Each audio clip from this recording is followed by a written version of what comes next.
uh, the COVID second wave came in well towards the end of the elections, but you could see people voted with their feet and people voted against the central government and really singled out the inefficient leadership of Prime Minister Narendra Modi.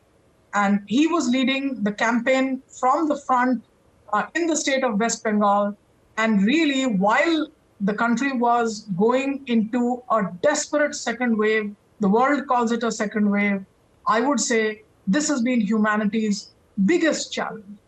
And the second wave of the COVID has no comparison to anything that's been seen anywhere in the world. It's a severe disaster.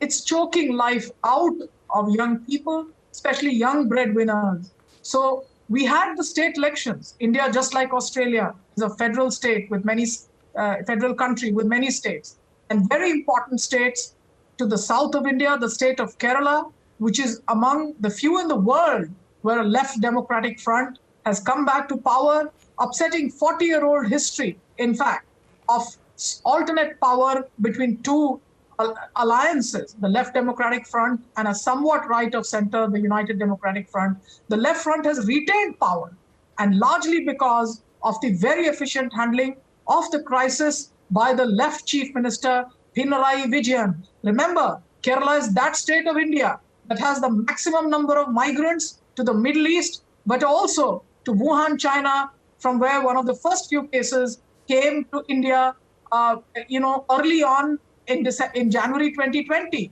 So Kerala has been managing COVID now for close to 1.5 years. Pinarayi Vijayan has not looked back. His minister, Shailaja Teacher, a lady who was a school teacher, has been on discussions around the world with their handling of COVID.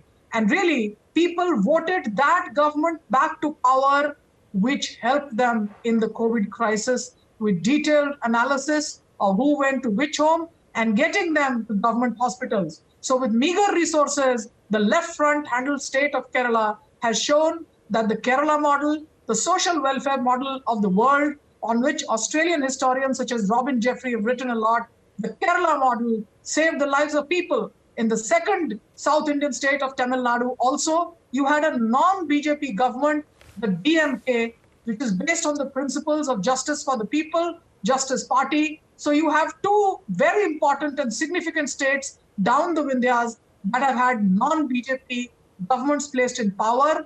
And Kerala especially, the government that has come to power has been one that has worked very well, helping people out during the corona crisis. Now, come to the state of West Bengal. Go ahead, your question. Sorry, yes. No, Manisha, then, so how do you think this might rebuke Modi into action against this crisis that is just engulfing the country? So we will see, therefore, that by the time the elections ended in the state of West Bengal, the country, and indeed many states, including West Bengal, was already facing this dire human tragedy. It's not even a crisis. By now, it's a tragedy. I mean, my mornings are spent with messages that say, oh, your colleague died, not just coughing, but today he bled to his death.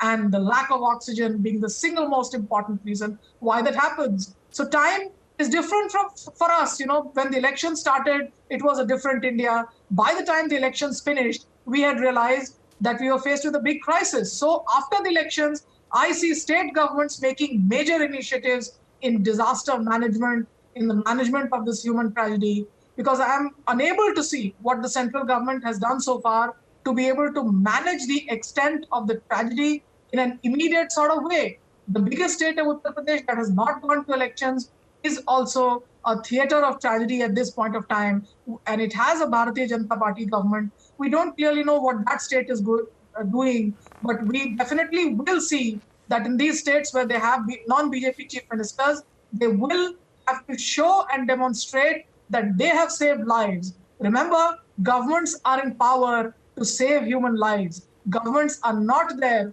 for power sui generis. What power if human lives cannot be saved? So, Manisha, how is it that Modi has so badly misjudged the situation and only seems to want to be controlling the message in a way that distracts and does not face up to the criticism that his government is getting for his management of the crisis, of this terrible dynamic?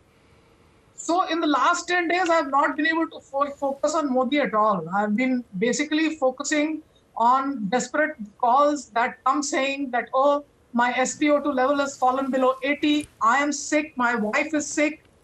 And we only have a 10-year-old son standing by our side. Do something for us. Then every morning I go scrambling for a hospital, for concentrators, for a little son who needs something, some hope to be able to tell him that your mother and father will both be well. I do this on one side, then I run the reports of these people with the National COVID Task Force, other doctors, because patients and doctors are not able to meet. They're not able to come together in a hospital.